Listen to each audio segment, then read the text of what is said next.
और इसीलिए परमेश्वर हमें स्मरण दिलाना चाहता है, क्योंकि परमेश्वर का प्रेम खत्म नहीं हुआ। न्याय के साथ परमेश्वर का प्रेम खत्म नहीं हुआ।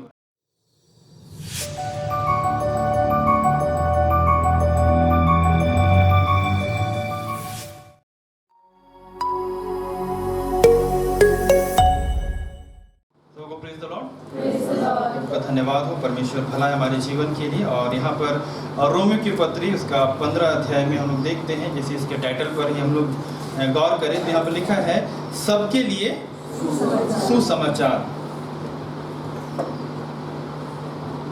सबके लिए सुसमाचार मतलब परमेश्वर ने जो सुसमाचार इस संसार में दिया है वो किसी एक जाति, किसी विशेष संप्रदाय के लिए नहीं, लेकिन सबके लिए। एक ही जाति परमेश्वर की दृष्टि में है और वो है मनुष्य जाति, जिससे परमेश्वर ने दूसरी जातियों की अपेक्षा, दूसरी जातियों की तुलना में ज़्यादा प्रेम किया।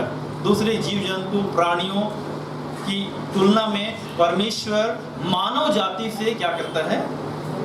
प्रेम करता है। और इसीलिए इस संसार में यदि कोई अधिकार रखने वाला है तो हम सभी इस बात को जानते हैं कि वो मनुष्य ही है जो कि इस संसार में अधिकार रखता है। बाइबल बताती है उत्पत्ति की पुस्तक में कि जब परमेश्वर ने मनुष्य को बनाया तो परमेश्वर ने योजना बनाई कि हम मनुष्य को अपने स्वरूप और अपनी समानता में बनाएं।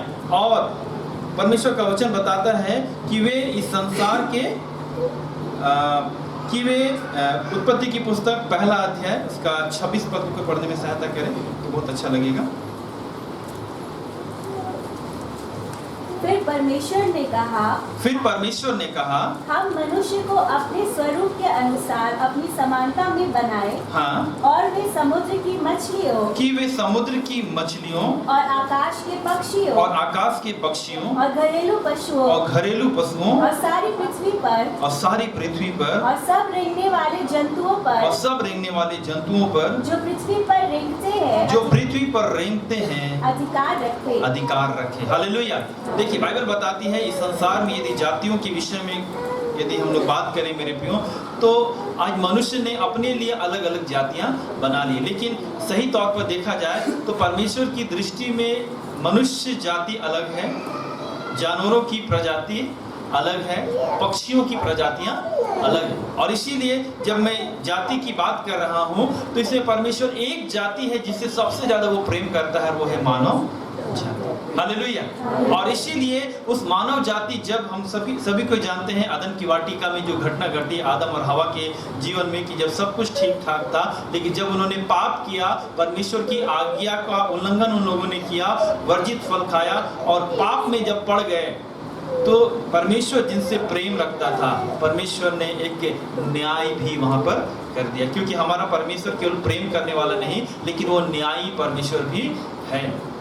हमारा परमेश्वर केवल प्रेम नहीं करता लेकिन प्रेम के साथ साथ वो न्याय करने वाला भी है और उसके न्याय में कोई पक्षपात नहीं होता। और हम सभी इस बात को जानते हैं कि जब परमेश्वर ने देखा कि मानव ने पाप किया है और आदम और हवा ने पाप किया, तो जितने भी लोग उस पाप के में शामिल थे, पाप करने में, है ना, मानव जाति के पाप में गिरने में जितने भी लोग शामिल हुए सारे लोग श्रापित हो गए। वचन में लिखा हुआ है कि यहाँ तक कि भूमि भी मनुष्य के पाप की वजह से श्रापित हो गई। परमेश्वर ने क्या कहा? पढ़ दीजिए कोई, उत्पत्ति की पुस्तक उसका 3 अध्याय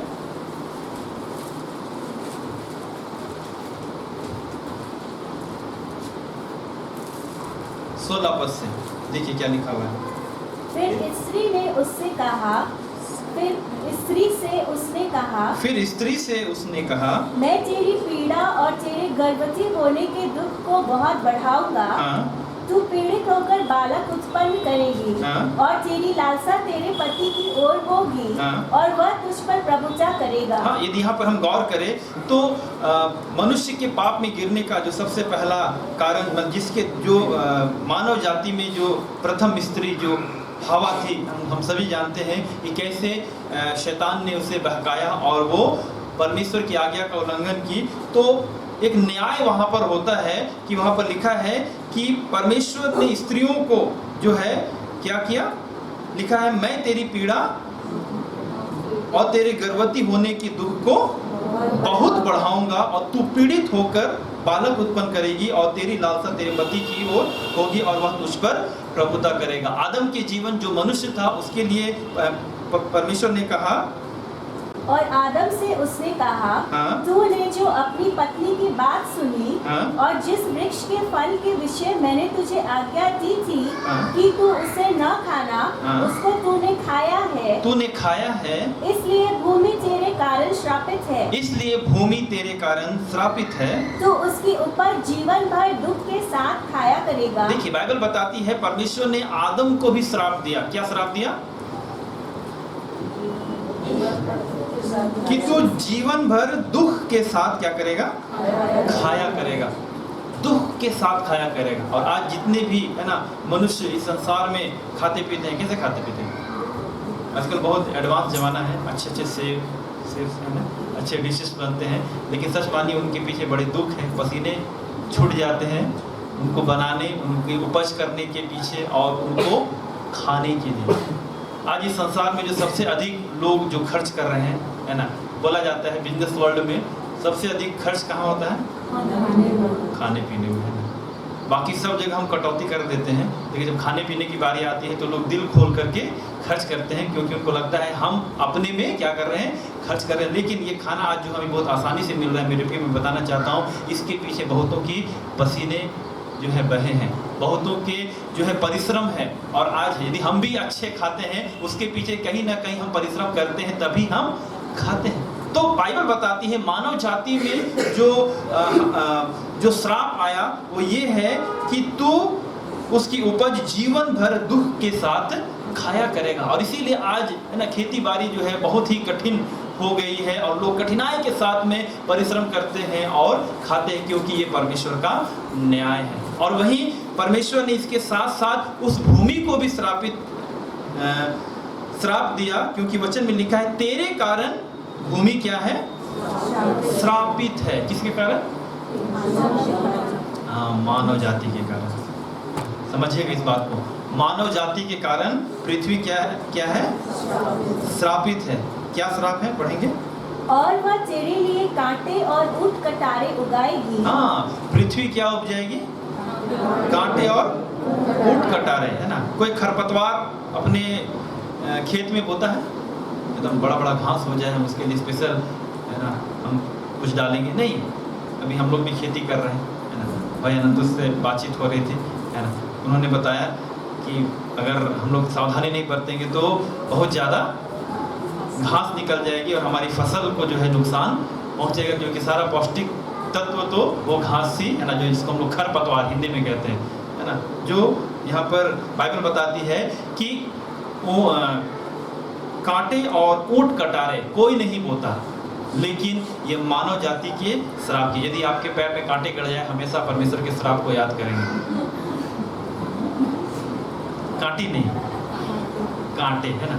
जब यदि आप किसी झाड़ियों से होकर के गुजरे, यदि उसके द्वारा यदि आपके है ना शरीर में कोई खरोच पड़ जाए, जरूर उस न्याय को याद रखें। ये तो परमेश्वर का न्याय है मानव जाति के लिए। कहने का मतलब है कि परमेश्वर जो एक और मानव जाति से प्रेम करता है कि उसने अपना स्वरूप और अपनी समानता हमें दी, लेकिन वहीं जब मनुष्य ने पाप किया तो उसका न्याय भी हमारे जीवन में आ गया। वो न्यायी परमेश्वर है, और इसीलिए आज इस संसार में मानव जीवन जो है बहुत ही दुख और परेशानियों के साथ में, बहुत कष्ट के साथ में होता है। और दूसरे लोग जो है, दूसरे लोग कहने का मतलब है जो सच्चे परमेश्वर को नहीं मानते, एक आम मनुष्य जो है दूसरे प्राणियों से अपनी तुलना करता है। मुझसे अच्छा तो वो जानवर है ना, जो ना परिश्रम करता है फिर भी उसको 2 वक्त की रोटी मिल जाती है। वो पक्षी है जो ना बोते हैं ना काटते हैं, वचन में भी लिखा है, फिर भी परमेश्वर क्या करता है? उन्हें खिलाता है। लेकिन हम मनुष्य तो परमेश्वर की रचना है, फिर भी हम इतना परिश्रम करना पड़ता है। और कई बार हम कोसते हैं अपने आप को दूसरे प्राणियों की तुलना में कि उनको कुछ नहीं करना पड़ता है। खेत हम जोते, बीज हम लगाए, फसल हम कहे, लेकिन बैल आके खा जाते। बैल खेती करते क्या? कोई भी जानवर, बुद्धिजीवी जानवर, बंदर नहीं, कोई कुछ नहीं करता, लेकिन फिर भी वो लोग क्या है? और मनुष्य, मैं बताना चाहता हूँ, बहुत ही जलनशील जो है वो प्राणी है दूसरे प्राणियों की तुलना में, दूसरे लोगों से, पता है कि नहीं? हम मनुष्य जो है कई बार यदि आप तुलना करेंगे ना तो बोले हमसे अच्छा तो वो मुर्गी है जो किसी घर में रहता है, ना कुछ करना पड़ता है, ना कुछ, ना केवल उसका मालिक उसे खिलाते रहता है, हम ही लोग खिलाते रहते हैं, है ना। जानवरों को हम पालते हैं, कुत्ता बिल्ली, है ना, कई सारे, वो लोग कितना घर का काम करते हैं। हम लोग अपने बच्चों को बचपन से सिखा रहे हैं, बेटा काम करो तब तो क्या मिलेगा। ये न्याय है परमेश्वर का मानव जाति में, और इससे हम कोई भी अपने आप को अलग नहीं कर सकते। और इसीलिए मनुष्य इस परिश्रम में इतना चला गया कि आज इस संसार के 2 वक्त की रोटी के लिए और इस संसार के जीवन के लिए जो है वो सच्चे परमेश्वर को भूल गया कि मुझसे अच्छा तो वो दूसरा प्राणी है जो ना कुछ करता है लेकिन फिर भी उसके लिए भोजन मिल जाता है, लेकिन मुझे 2 वक्त की रोटी के लिए कितना परिश्रम करना पड़ता है। मेरे प्रियो, ये कोई और नहीं, ये हमारे पाप की वजह से है। इसलिए दूसरे प्राणियों को भी चिंता नहीं है। बिल्ली आकर के नहीं बोलेगी हाय कल मैं क्या खाऊंगी, किसका दूध पीऊंगी, इसको चिंता नहीं है। वो हर दिन सुबह उठते हैं और म्याऊं म्याऊं करते ही प्रभु का धन्यवाद देती है, मुझको जहाँ मिलेगा मिल जाए। कुत्ते भी है ना ऐसे ही, हर एक प्राणी को जो है अपने, है ना, वचन में लिखा है प्राणी भी परमेश्वर की महिमा करते हैं, दूसरे प्राणी मनुष्य को छोड़ करके। लेकिन मनुष्य जिसको परमेश्वर ने अपने स्वरूप अपनी समानता में बनाया, कई बार इस संसार के दुख भरे जीवन की वजह से हम सच्चे परमेश्वर को भूल गए। और इसीलिए परमेश्वर हमें स्मरण दिलाना चाहता है, क्योंकि परमेश्वर का प्रेम खत्म नहीं हुआ। न्याय के साथ परमेश्वर का प्रेम खत्म नहीं हुआ है। बड़े ध्यान से सुनेंगे, है ना। जब माता पिता बच्चों को पिटाई लगाते हैं, है ना, लगाते हैं ना, कितनों ने पिटाई खाई अपने माता पिता से? ईमानदारी पूर्वक हाथ उठाइए। मैं तो खाई, मैं सबसे बहुत ज्यादा।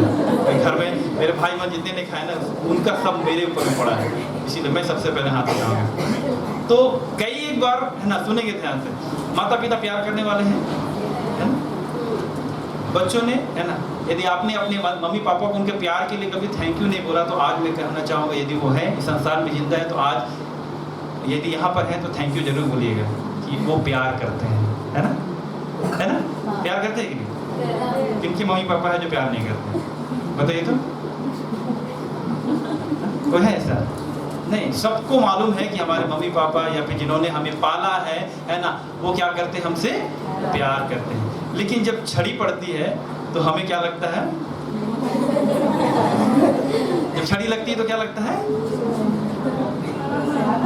हमारा बेटा का मुंह खुल गया है ना, वो मतलब कोई बात उसका पेट में पचता नहीं, मतलब उसके लिए हर चीज, हर बातों के लिए उसके पास शब्द है ना। मैंने पिछले दिनों में प्रभु के दासी को कुछ ऐसा डांट लगा रही थी, तो उसने कहा मम्मी तुम उनको प्यार नहीं करती।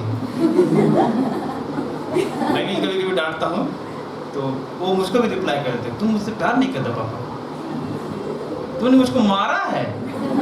और बहुत उसके शब्दों में बहुत पावर है ना। जब नया नया बोलना सीखा तो क्या बोलने वाला है ध्यान चला जाता है, ऐसा लगता है कि एकदम छाती एकदम प्यार वाली बातें बोलेगा तो लगेगा लड्डू फूट रहा है। लेकिन जब, है ना, कहने का मतलब है जब पिटाई मिलता है तो बच्चे को, है ना, बोलने में भी शर्म नहीं लगता। कठिन शब्दों को बोल रहा हूँ, है ना, कि हमारे मम्मी पापा प्यार नहीं करते। लेकिन बाइबल यदि आप लोग पढ़ेंगे, है ना, हमारे बच्चे जरूर बाइबल पढ़ेंगे बड़े होकर के, लिखा है जो प्यार करता है वो छड़ी भी लगाता है। तो परमेश्वर भी जब हमसे प्यार करता है उसने न्याय का छड़ी लगाया है। हालेलुया। और जब हम इस संसार में माता पिता होकर के अपने बच्चों से प्यार करते हैं, लेकिन जब उन्हें छड़ी लगाते हैं उसके बाद प्यार करना भूल जाते हैं क्या?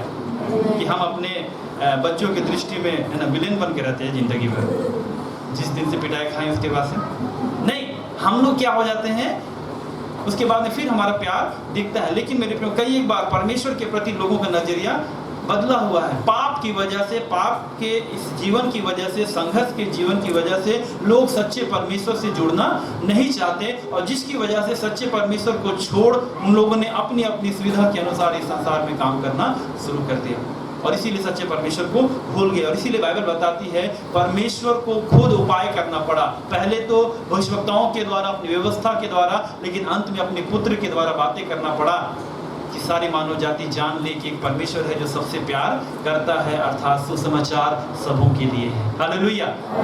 सुसमाचार सबके लिए है। और यहाँ पर जिस वचन पर मैं आज आप लोगों के ध्यान को केंद्रित करना चाहता हूँ, जैसे यहाँ पर लिखा है रोमी 15 का 7 पद में, इसलिए जैसा मसीह ने परमेश्वर की महिमा के लिए तुम्हें ग्रहण किया, वैसे ही तुम भी एक दूसरे को ग्रहण करो। इसलिए मैं कहता हूँ, जो प्रतिज्ञाएं बाप दादों को दी गई थी उन्हें दृढ़ करने के लिए मसीह परमेश्वर की सच्चाई का प्रमाण देने के लिए खतना किए हुए लोगों का सेवक बना, और अन्य जातीय भी दया के कारण परमेश्वर की स्तुति करें, जैसा लिखा। यहाँ पर पौलुस जो है वो अपनी बुलाहट के बारे में यहाँ पर बता रहा है कि यीशु मसीह जो है वो खतना किए हुए लोगों का सेवक बना, मतलब इजराइलियों के लिए, है ना। यीशु मसीह ने कई एक बार इस बात को कह दिया, मैं इजराइल के कोई भी भेड़ों को छोड़ और किसी के पास नहीं भेजा गया। लेकिन ये अलग बात है, कनानी स्त्री आई, है ना, वो सरदार आया जो कि इजरायली नहीं था, फिर भी विश्वास के कारण परमेश्वर यीशु मसीह के चमत्कार को उन्होंने अपने जीवन में देखा।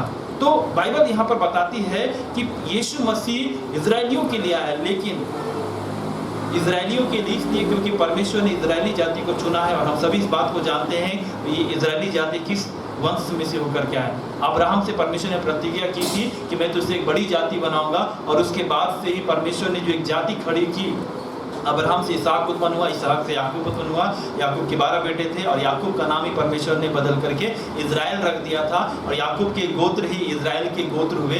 और इजराइल के गोत्रों में से 9 जो 11 गोत्र है ना, वे तो बिल्कुल अलग हो गए, लेकिन एक गोत्र को परमेश्वर ने चुना जिसको यहूदी गोत्र कहते हैं। यीशु मसीह यहूदी जाति में से होकर क्या है, हालेलुया।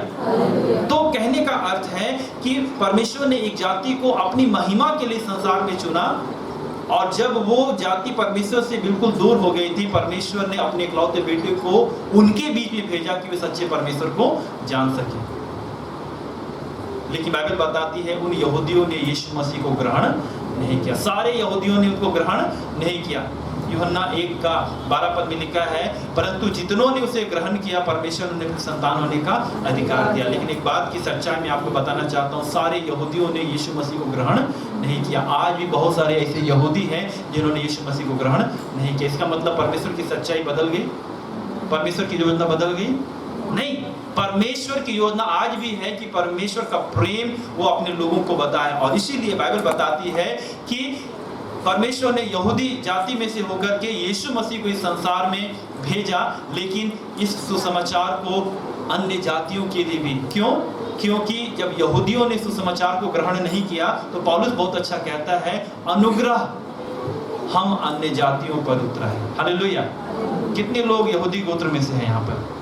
कोई है? सिमोन के और कौन कौन गोत्र हैं? रूबेन, सिमोन, दान, गाद, यहूदी कोई है? नहीं, हम में से कोई नहीं है। इसका मतलब है हम सब कौन हैं? बाइबल की दृष्टि में हम कौन हैं? जोर से बोलिए, बाइबल की दृष्टिकोण में हम कौन हैं? बाइबल में परमेश्वर जो है अपनी प्रजा के रूप में केवल इजरायलियों को कहती है, क्योंकि इजरायली और एक दूसरी जाति है अन्य जाति, मतलब गैर इजरायली या गैर यहूदी। तो हम कौन हैं? अन्य जाति बाइबल के दृष्टिकोण में। और इसीलिए जब इस वचन को जब पढ़ रहे हैं मेरे प्रियो, तो हमें खुश हो जाना चाहिए कि जब यहूदियों ने यीशु मसीह को स्वीकार नहीं किया, तो अनुग्रह छलक करके कहाँ आ गया? अन्य जातियों पर। और अन्य जाति में जितने लोगों ने उसे पकड़ लिया, है ना, ऑफर का लाभ उठाया, है ना, आज वे सब क्या है? परमेश्वर की संतान। सब लोग नहीं, लेकिन जितनों ने उसे ग्रहण किया, परमेश्वर ने अपने संतान होने का अधिकार दिया। और इसीलिए इस बात को बोल करके मैं आगे बढ़ना चाहूंगा एक वचन की ओर। 12 पद को कोई 9 से ही पढ़ना शुरू करेंगे। अन्य जातियों के लिए पौलुस क्या कहता है? जी हाँ।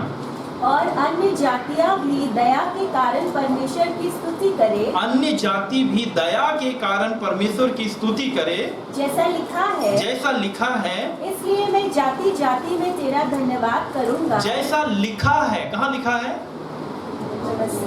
वचन में लिखा है ना। वचन में आप इस बात को सुन करके जब लिखा है बोला जाएगा ना, तो लिखा है कहाँ लिखा हुआ है? यदि वचन में लिखा है तभी विश्वास कीजिएगा। आपके डायरी में लिखे हैं वो विश्वास के योग्य है कि नहीं, उसको उस मेजरमेंट से गुजरना पड़ेगा, ऑथेंटिक है या नहीं।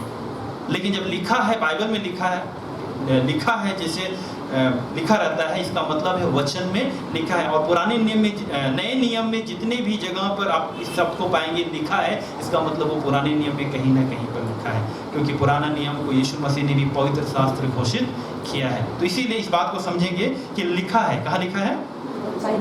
वचन में लिखा है ना। आप इसके अभी तो हमारे पास जो बाइबल मिलता है उसके फुट नोट्स में आप उसके सारे नोट्स तुरंत मिल सकते हैं। पुराने बाइबल में, पुराने एडिशन में नहीं मिलेगा, लेकिन अभी मिल जाएगा, तो आप उसको देख सकते हैं। ये भजन में लिखा हुआ है। कहाँ पर लिखा है भजन में?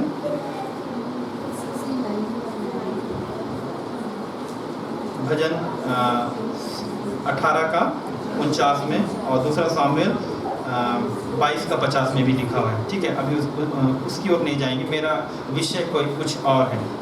क्या लिखा है? इसलिए मैं जाति जाति में तेरा धन्यवाद करूंगा और तेरे नाम के भजन गाऊंगा। भजनकार यहाँ पर कहता है कि जाति जाति में तेरा, अभी यहाँ पर मानव जाति और जीव जंतु वाला जाति नहीं, अभी कौन सा जाति है यहाँ पर? मनुष्यों ने अपने लिए जातियां बना ली है। बाइबल जिसको कहती है ना, अन्य जाति और मेरी चुनी हुई जाति। तो बाइबल संसार में बहुत सारी जातियां हैं, और भजनकार वो कहता है जाति जाति में तेरा धन्यवाद करूंगा। मतलब ये सब इजरायली नहीं है। कौन है? पौलुस देखिए वचन से ही बहुत अच्छी रीति से अन्य जातियों के लिए सुसमाचार को निकाल रहा है कि बाइबल में आपके विषय में लिखा हुआ है कि जाति जाति में तेरा धन्यवाद करूंगा, तेरे नाम के भजन गाऊंगा। और फिर कहा है, हाँ? हे जाति जाति के सब लोगों उसकी प्रजा के साथ आनंद करो। हे जाति जाति के सब लोगों उसकी प्रजा के साथ क्या करो? आनंद करो। ये जाति जाति कौन है? अन्य जाति। सुनेंगे, इसको हम लोग अपने में जोड़ सकते हैं। उसकी प्रजा के साथ आनंद करो। परमेश्वर की प्रजा कौन है? इस्राएली जाति। हालेलुया, समझ रहे हैं? जब आप ऐसे समझेंगे आपको भजन पढ़ने में बहुत अच्छा लगेगा कि परमेश्वर चाहता है कि हम सब मिल करके परमेश्वर की आराधना करें, क्योंकि सुसमाचार अन्य जातियों के लिए भी है। हालेलुया।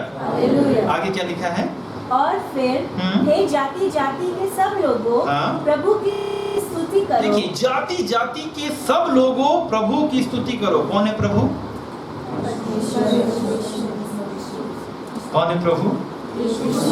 हाँ, प्रभु जब नए नियम में बोला जाता है वो यीशु मसीह को संबोधित किया गया है ना। परमेश्वर को पिता करके संबोधित किया गया है, और प्रभु का एक दूसरा एक शब्द आता है स्वामी, है ना। स्वामी भी कहते हैं, है ना। हमारे भारत में स्वामी का बहुत अच्छा डिफिनेशन है ना।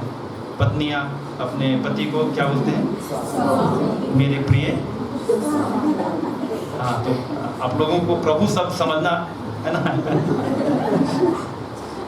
ये प्रभु जो है ना, स्वामी, मतलब जैसे हमारे भारत की स्त्रियां अपने पति के प्रति समर्पित होती है और प्यार से, है ना, इस शब्दों का इस्तेमाल करती है। ये बहुत अच्छा संस्कार है, लेकिन प्रभु इसका मतलब परमेश्वर नहीं बना देता। परमेश्वर का स्थान परमेश्वर है। प्रभु मतलब स्वामी, मेरे ऊपर में अधिकार रखने वाला। तो यहाँ पर यीशु मसीह को भी प्रभु करके जो है नए नियम में जो है हमेशा संबोधित किया गया है कि प्रभु की स्तुति करो। पुराने नियम में यीशु मसीह को भविष्यवाणी के रूप में बताया गया कि प्रभु की स्तुति करो, परमेश्वर की स्तुति करो, क्योंकि यीशु मसीह कोई और नहीं, त्रिएक परमेश्वर का दूसरा व्यक्तित्व है। हालेलुया। और इसीलिए लिखा है, हे जाति जाति के सब लोगों प्रभु की स्तुति करो, और हे राज्य राज्य के सब लोगों, और हे राज्य राज्य के सब लोगों उसे सराहो, है ना। मतलब पौलुस जो है, देखिए, पुराने नियम से अन्य जातियों के बीच में प्रचार कर रहा है। हालेलुया। कितना सुंदर प्रकाशन। जब इसको मैं पढ़ता हूँ, मैं बहुत ही आनंद से भर जाता हूँ कि बाइबल में कहीं पर भी आप पाएंगे तो हर एक के लिए सुसमाचार बांटने का अवसर है, और बहुत ही सरल तरीके से। और क्या लिखा है 12 पर, जो कि आज मेरा विषय है। जी हाँ। और फिर यशायाह कहता है, यशायाह की एक जड़ प्रकट होगी, और अन्य जातियों का हाकिम होने के लिए एक उठेगा, और उस पर अन्य जातियां आशा रखेगी। देखिए कौन कह रहा है? यशायाह। पौलुस जो है कोट कर रहा है। चलिए निकालिए मेरे साथ यशायाह नबी की पुस्तक 11 अध्याय उसका 10 पद। यशायाह नबी की पुस्तक उसका 11 उसका 10 पद।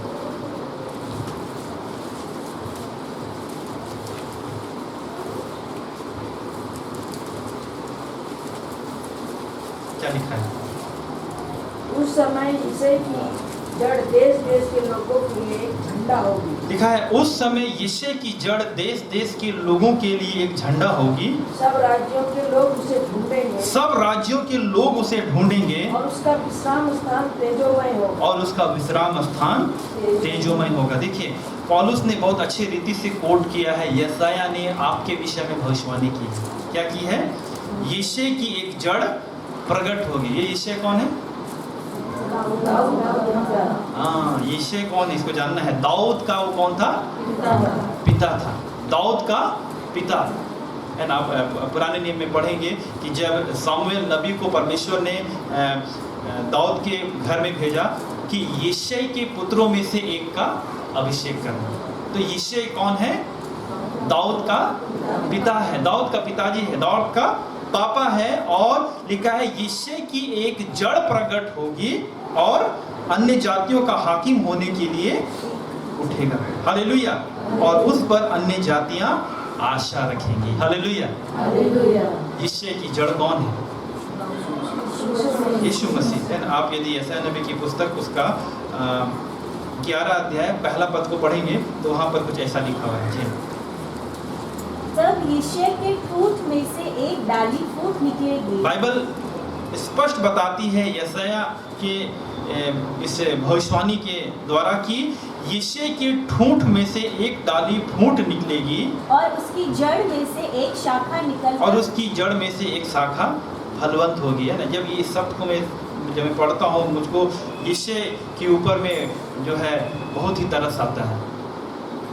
ठूंठ कब बचता है? ठूंठ जानते हैं? ठूंठ जब पेड़ को काट दिया जाता है। हमारे भाषा में यहाँ पर झारखंड में ठुट्ठू कहते हैं।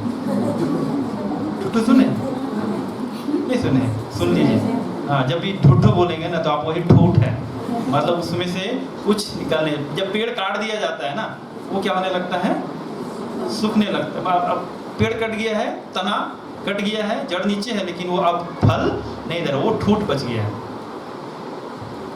ठुट्ठू। यिशै को बाइबल कहती है। यिशै का इस मतलब उससे उसका इतिहास बहुत बड़ा नहीं है, कुछ उसके बारे में कुछ नहीं लिखा हुआ है। लेकिन यिशै के ठूठ कहने का मतलब उसकी परिस्थिति ऐसी है जिससे कोई उम्मीद नहीं कर रहा। परमेश्वर ने यिशै के बेटों में से एक को इजराइल का राजा होने के लिए चुन लिया। हालेलुया। दाऊद को परमेश्वर ने चुन लिया। जब सामुएल नबी यिशै के घर में गया, आप सोच करके देखिए, यिशै शर्म से अब दाऊद को सामुएल के पास में ला भी नहीं रहा है, उसको अपना बेटा के समान भी नहीं गिन रहा है। जबकि सामुएल कह रहा है कि परमेश्वर ने तेरे बेटों में से एक का अभिषेक करने के लिए मुझे भेजा है। सबको ले आया। दाऊद के कितने भाई थे? 6, 7, 8। हाँ चलिए, है ना। दाऊद को मिला के कितना था? 7। ठीक है। तो ये सही सोचिए, सबको लेकर के आया लेकिन दाऊद को नहीं बुलाया, क्योंकि यिशै भी दाऊद के ऊपर भरोसा नहीं करता था कि क्या वो इजराइल का राजा बनेगा। वो तो अपने बड़े बेटों के ऊपर बहुत नाच करता था, क्योंकि वो लंबे कदकाठी के थे, वो इजराइल की सेना में थे। हाँ, यही बन सकते हैं, क्योंकि ये लोग कौन है? सैनिक है ना। ये लोग जो है युद्ध करने वाले, जरूर इन्हीं में से किसी को परमेश्वर ने चुना है। लेकिन जब सामुएल ने सबको रिजेक्ट कर दिया, no no no no no, सोचिए यिशै को अपना छोटा बेटा याद भी नहीं है। सामुएल को कहना पड़ा, तेरा और भी कोई बेटा है? आपसे कोई पूछा कैसे? आप तो सबसे पहले उन्हीं का नाम बताएंगे जो घर में नहीं है ना। जब जनगणना वाले आते हैं ना तो सबसे पहले हम उनका नाम बताते हैं जो घर में नहीं रहते हैं, क्योंकि कहीं उनका नाम छूट ना जाए। सामुएल जो है उसको पूछना पड़ रहा है, तेरा कोई और भी बेटा है? कोई उम्मीद नहीं थी यिशै की कि कुछ हमारे दाऊद से कुछ हो सकता है। लेकिन वचन में लिखा है दाऊद के ठूठ में से एक डाली, सॉरी यिशै के ठूठ में से एक डाली फूट निकलेगी, और वो कौन था? दाऊद। हालेलुया। और यीशु मसीह दाऊद के सिंहासन पर विराजमान हुआ है। हालेलुया। जब यीशु मसीह का जन्म होने वाला था, जब मरियम को स्वर्गदूत ने दर्शन दिया तो क्या कहा? लूका रचित सुसमाचार में पढ़ेंगे तो वहां पर लिखा हुआ है, लूका रचित सुसमाचार उसका पहला अध्याय 31 पद। देख तू गर्भवती होगी, सुनिए बड़े ध्यान से, देख तू गर्भवती होगी और तेरे एक पुत्र उत्पन्न होगा, और तेरे एक पुत्र उत्पन्न होगा, तू उसका नाम यीशु रखना। तू उसका नाम यीशु रखना। वह महान होगा हाँ। और प्रभु प्रधान का पुत्र कहलाएगा। हाँ। और प्रभु परमेश्वर उसके पिता दाऊद का सिंहासन उसको देगा। सुनिए क्या लिखा है, प्रभु परमेश्वर पिता दाऊद का सिंहासन उसको देगा। किसको देगा? किसको देगा? यीशु मसीह को। यहाँ पर लिखा हुआ है यीशु के विषय में स्वर्गदूत भविष्यवाणी कर रहे हैं उस कुंवारी मरियम के पास में कि तू जो बेटा उत्पन्न करेगी ना, वो दाऊद के सिंहासन पर विराजमान होगा। हालेलुया। और उसी बात को यहाँ पर पौलुस अन्य जातियों के बीच में वो कह रहा है कि यीशु की एक जड़ प्रकट होगी, यशायाह ने कहा है, और अन्य जातियों का हाकिम होने के लिए एक उठेगा, उस पर अन्य जातियां आशा रखेंगी। मैं स्पष्ट बताना चाहता हूँ, दाऊद के घराने के किसी और व्यक्ति पर अन्य जातियों ने आशा नहीं लगाई, केवल एक पर, और वो है यीशु मसीह। हालेलुया। किसी दूसरे पर आशा लगाने से कुछ मिलने वाला नहीं था। दाऊद है ना, जो यहूदी है ना, जो इजरायली में से होकर के आया है ना, वे लोग बहुत कट्टर होते हैं, अन्य जातियों के साथ कोई भी संबंध नहीं रखते, लेकिन यीशु मसीह उसमें से होकर के आया ताकि अन्य जातियां उस पर आशा रखें। और 13 पद में लिखा हुआ है, रोमी 15:13 में, परमेश्वर जो आशा का दाता है तुम्हें विश्वास करने में सब प्रकार के आनंद और शांति से परिपूर्ण करे कि पवित्र आत्मा की सामर्थ्य से तुम्हारी आशा बढ़ती जाए। मेरे प्रियो, यीशु मसीह के द्वारा परमेश्वर ने बड़ी बड़ी आशा दी है। जरूर आज हम अपने पसीने की रोटी खा रहे हैं, लेकिन विश्वास के द्वारा, बाइबल बताती है विश्वास के द्वारा धर्मी जन जीवित रहेगा। विश्वास के द्वारा परमेश्वर बड़े काम करना चाहता है। इब्रानियों के पत्र 11:6 पद में लिखा है, विश्वास बिना परमेश्वर को प्रसन्न करना अनहोना है, क्योंकि परमेश्वर के पास आने वाले को यह विश्वास करना चाहिए कि वह है और अपने खोजने वाले को प्रतिफल देता है। आज परमेश्वर हम अन्य जातियों से, जो हम गैर यहूदी है, गैर इजरायली है, प्रभु कहना चाहता है विश्वास के द्वारा हमें इजरायलियों की सारी प्रतिज्ञा का वारिस होने के लिए बुलाया गया है। हालेलुया। हमारी बुलाहट बड़ी है। पौलुस यहाँ पर क्यों कह रहा है? क्योंकि पौलुस को मालूम है, नीचे पढ़ेंगे तो वो कहता है मुझे अन्य जातियों के लिए प्रेरित ठहराया गया है। यीशु मसीह ने प्रेरित किनको कहा? यीशु मसीह ने अपने 12 चेलों को बाद में चल करके क्या कहा? प्रेरित कहा। लेकिन पौलुस तो यीशु मसीह के चेलों में से एक नहीं था। अब प्रेरितों के काम 9 अध्याय में पढ़ेंगे तो वहाँ पर पौलुस की बुलाहट के विषय में लिखा हुआ है कि पौलुस को जब परमेश्वर ने बुलाया, यीशु मसीह ने दर्शन देकर के बुलाया, कहा अन्य जातियों के लिए मैं तुझे प्रेरित ठहराता हूँ। हालेलुया।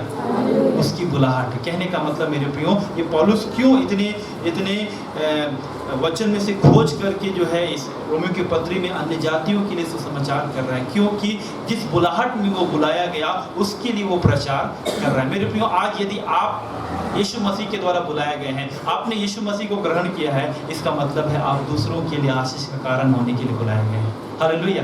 प्रभु ने आपको यूं ही नहीं बुलाया, हमें अपने जीवन में केवल आशीष भोगने के लिए नहीं बुलाया। वचन में लिखा हुआ है 2 सबसे बड़ी आज्ञा यीशु मसीह ने। पहला, तू पिता अपने परमेश्वर से अपने सारे मन, शक्ति, प्राण, बुद्धि के साथ में प्रेम रख, और उसी के समान दूसरा, अपने पड़ोसी से अपने पड़ोसी के समान प्रेम।